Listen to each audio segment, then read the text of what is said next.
Hey guys, back. I know it's been a while since I posted any videos of off-road content. Right now we got a new build going down. I've got a 2000 Dodge Dakota I picked up. The guy had started a full width conversion swap on it.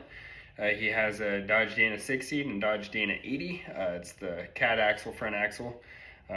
Not my go-to pick, but it's what it's got. I picked it up for a trade. I traded a 99 F-150 for it. It was sitting out in the field for about the past 3 years. The radiator was out of it. The front axle just had some steel tubing and some angle iron welded in, holding it in place. The rear axle was hung. I guess the leaf spring brackets just mount right up to the second gen Dodge axles. So same width and everything, super easy. So I picked it up. I went up to Benton City, Washington, and picked it up out of that guy's field. We had to winch it up on the trailer and strapped it down and got it home. First thing I noticed, his plans were to just put the second gen Dodge springs and short arms on it as far as suspension goes. It was going to ride super rough and not have any flex at all, so I decided to bite the bullet and do a custom 3-link suspension on it and tear that rear axle out. So I'm going to try to stitch together a video here. I haven't really been doing a great job at videoing the build and kind of talking through any of it, but I'm going to try to get a video put together, so bear with me. I'm not the best at this, I'm just getting started, but I wanted to give it a good shot. So we have a lot of parts stacking up here. I'll go over a video or throw those in this video going over what I plan to do and put in them and what all goodies are in these boxes.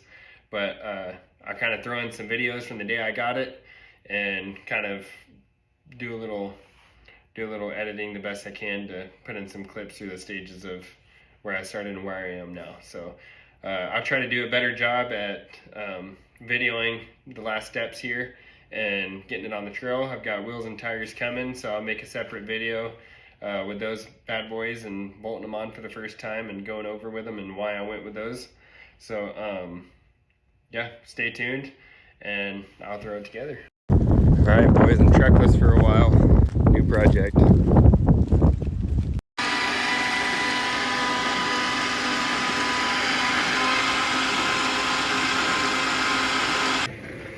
Now in that last clip, you'll see I'm just turning the motor over. I have the spark plugs out because apparently the guy had just had the heads replaced and some other internals. And so before he decided to tear it all apart and start the build, first thing he wanted to do was pull the plugs, put oil in them, and then put the plugs back in just to keep all that fresh motor work good and fresh while he had it tore apart because he didn't know how long it was going to be. So in that clip, what you see is I had the plugs pulled and I was just cranking on it, letting it blow all the oil out before I put the plugs in, because last thing I want to do is hydro lock that motor up. So that's what you're seeing right there.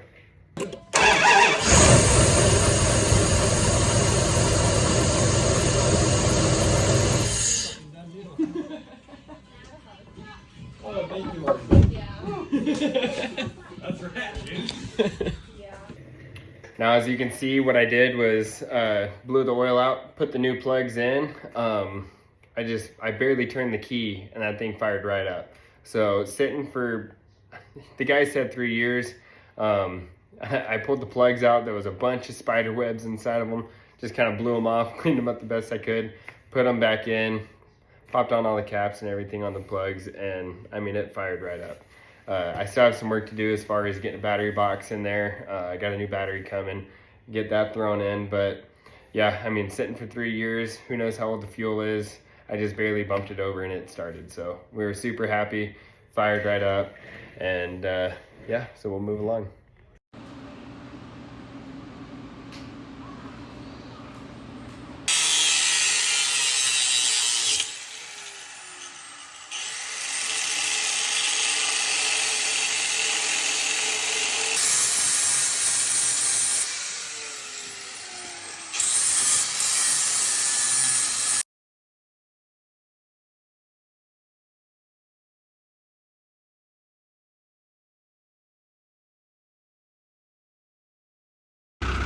Just walking my Dakota.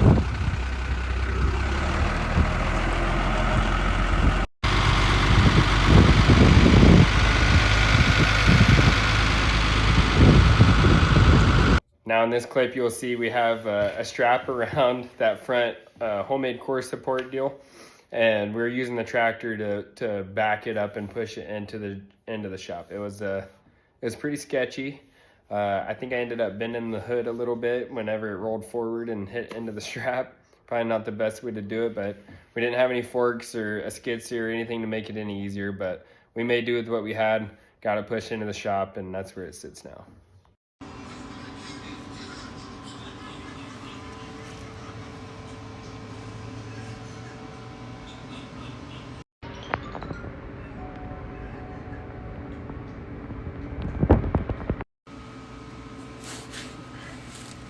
Working on figuring out my panhard.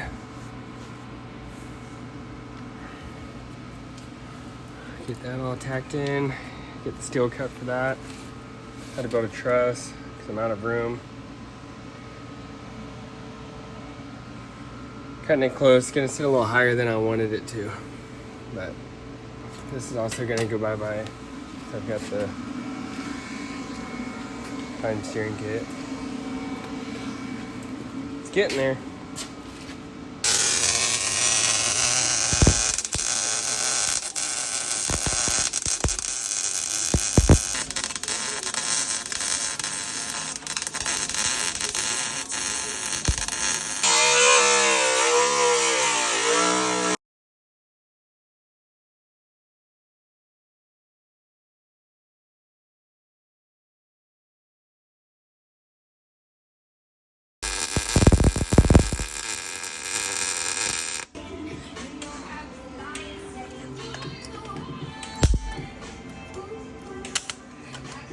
Come on.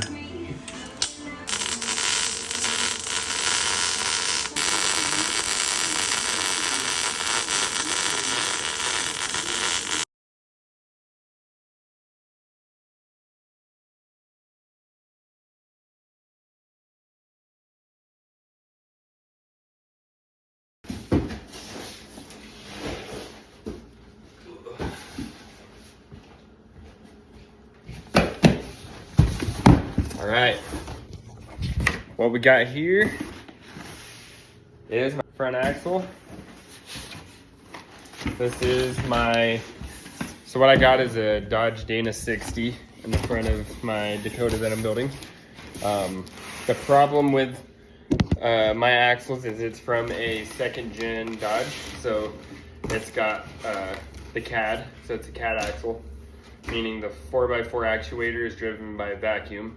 So when you engage it in a four-wheel drive, vacuum sends to it and shifts over a little linkage piece and it engages four-wheel drive.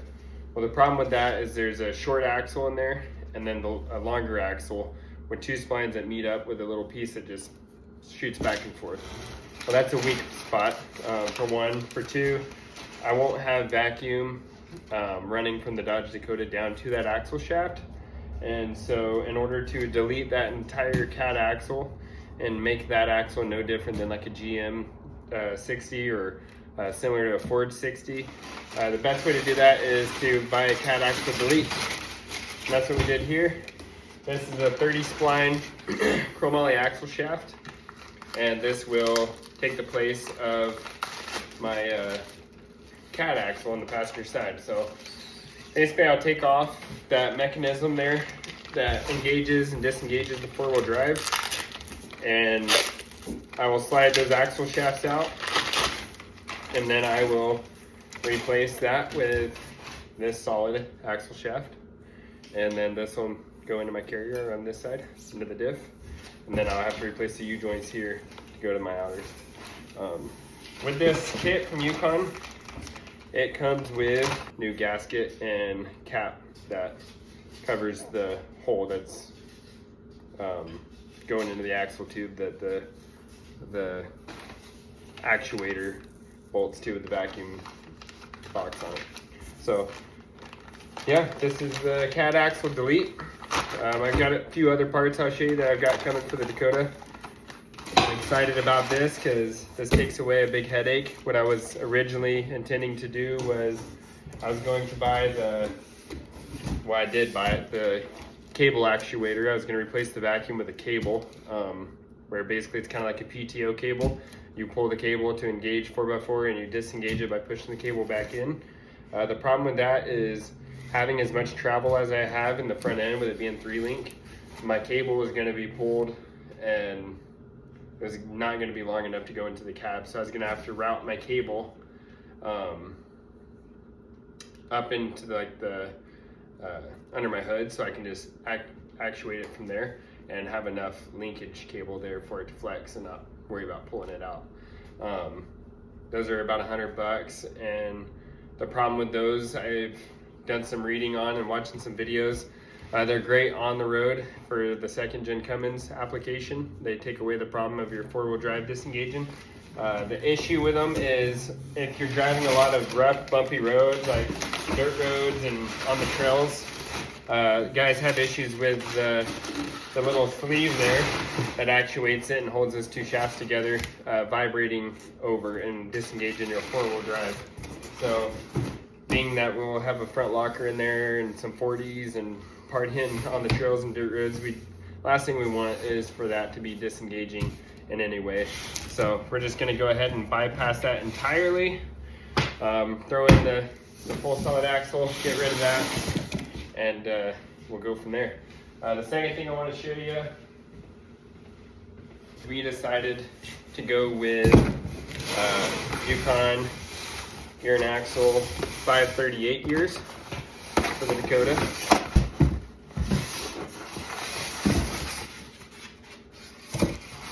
Finally got it opened up here. So this is the ring gear right there, real nice and thick. And the pinion, again, these are 538 gears, so not the lowest gears you can get, but pretty close to it. So yeah, these bad boys are gonna definitely help gear down that pickup and allow me to move a lot slower up and over obstacles. It is an automatic. I haven't ever wheeled an automatic. I've always had manuals, but I'm thinking that 538s on an auto should be pretty low. I should be able to crawl pretty slow, and that's the hopes. I'd like to be able to jump up from a 40-inch tire to a 42-inch tire in the near future, like hoping by next winter I'll be in a set of 42s. But I'd like to run my 40s in the off season and then 42s in the snow, just so I have a little bigger footprint and can stay on top. So having 538s, I should have more than enough gear reduction to push those tires, no problem. Plus I'll have a V8 in that Dakota, the 5.9, so I should have plenty of power. As far as my lockers go, I went with Yukon gear and axle. So I'm running a Dodge Dana 60 in the front and a corporate 14 bolt out of a 70s to 80s Chevy in the rear. So this is a Grizzly locker for the 14 bolt.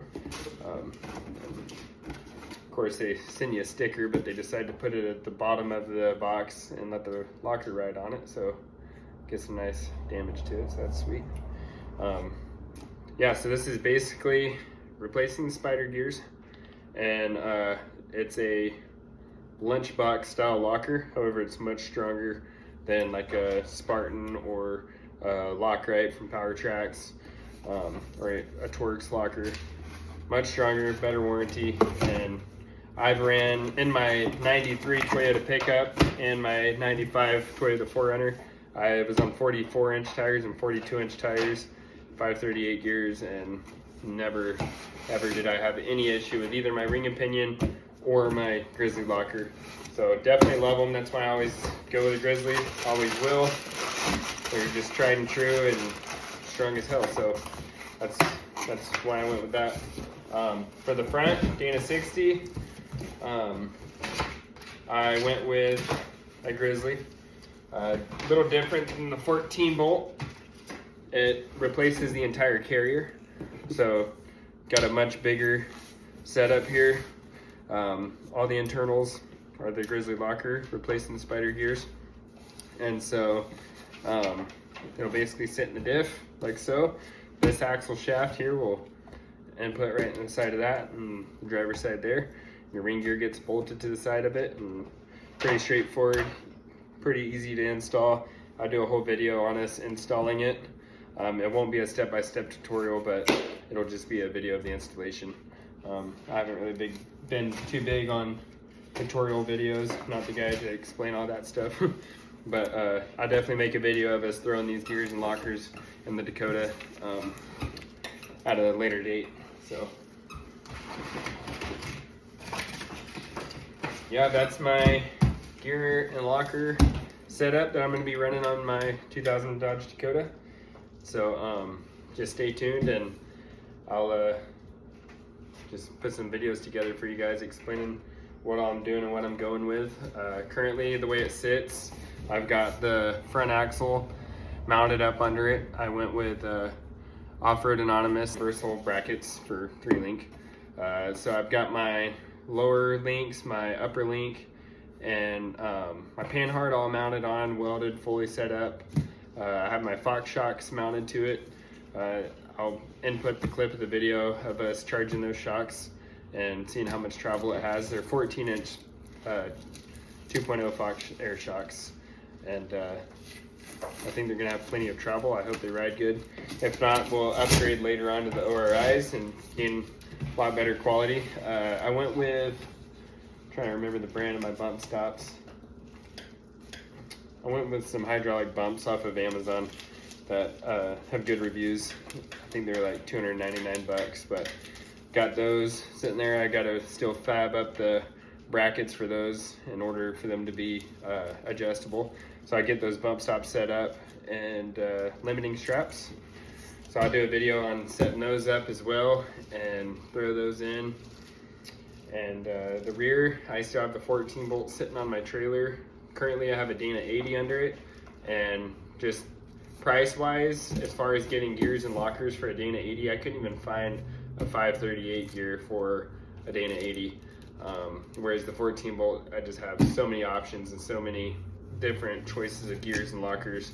So I just went ahead and picked up a 14 bolt from a buddy of mine, and I'm gonna throw those in there and have 538s and Grizzly locker and just take the headache out of it. So here this weekend, I'll throw that rear axle in under it and get that completed. I have a drive shaft for my rear. I just went with a U-joint. I think the Dakota is a 1310 and the 14 bolt's a 1350, so I was able to pick up a Spicer U-joint that was an adapter conversion U-joint. So I'll throw that in that drive shaft from the Dakota. I think the factory drive shaft will actually bolt right up. I won't have to cut it down or extend it at all. I think I'll be good to go there. As far as the front drive shaft goes, I got a double cardan drive shaft out of a 2nd gen Cummins, and I'm gonna have to probably cut off the CV end that goes to the transfer case on the Dodge and take my drive shaft off of my Dakota and cut it down. And probably have to machine it down or something to join them together in order to make one drive shaft long enough. The Dakota drive shaft is like 3 or 4 inches too short as far as where I place my axle.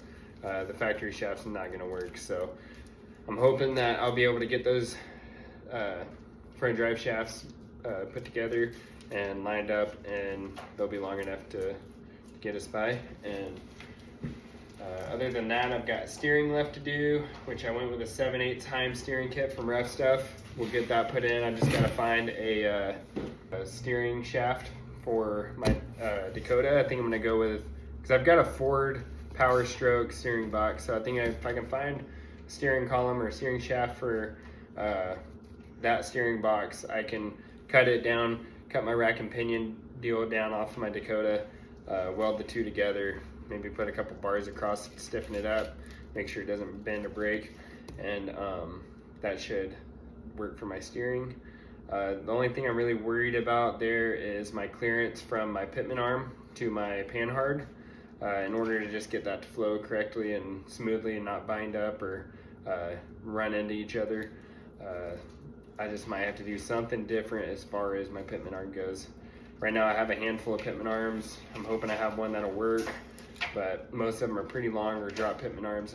I might have to have a short straight one, so we'll see when that time comes. I'll be working on that this weekend and getting some videos together, so stay tuned and I'll throw in some clips.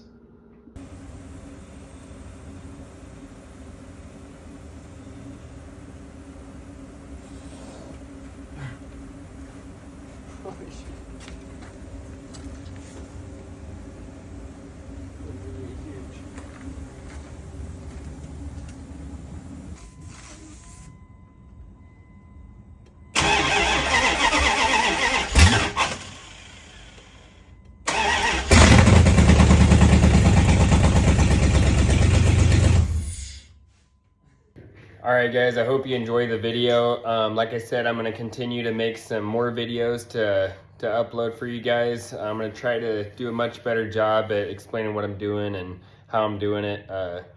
Again, I just randomly decided I'm going to try to make a video series or start some videos on this whole project. So yeah, I came into it a little late, but I'm going to do the best I can moving forward to do a much better job documenting it. So bear with me, it's gonna get better.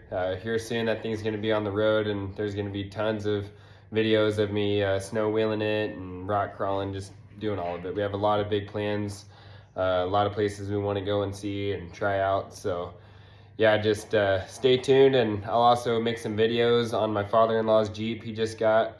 He got a TJ that's 3-link in the front, 4-link in the rear, front and rear ORIs, 14-volt steer axle. I mean, all kinds of stuff. So we're gonna make some videos on that as well as the Dakota, and yeah, so just stay tuned. Lots of videos to come, going up, playing in the snow.